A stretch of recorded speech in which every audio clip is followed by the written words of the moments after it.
గోవులున్న ప్రదేశం ప్రాణవాయు నివాసం, గోవులతో వర్ధిల్లును ప్రకృతి వ్యవసాయం. ఆవు పాలలో ఉన్నది వేల ఔషధాల గుణం, గోమూత్రం గోమయము సర్వరోగహరం. గోవే దిక్కనే నేటి శాస్త్ర విజ్ఞానం, గోవుకు మృక్కెరా ప్రతి శాస్త్రం వేదం.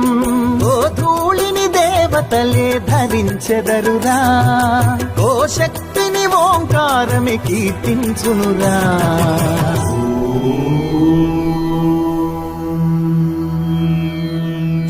పలికేమో గోమాత, సిరులిచ్చి వరమిచ్చే గోమాత, కరుణించి కాపాడి గోమాత, ఇలవెల్పువైతివే గోమాత.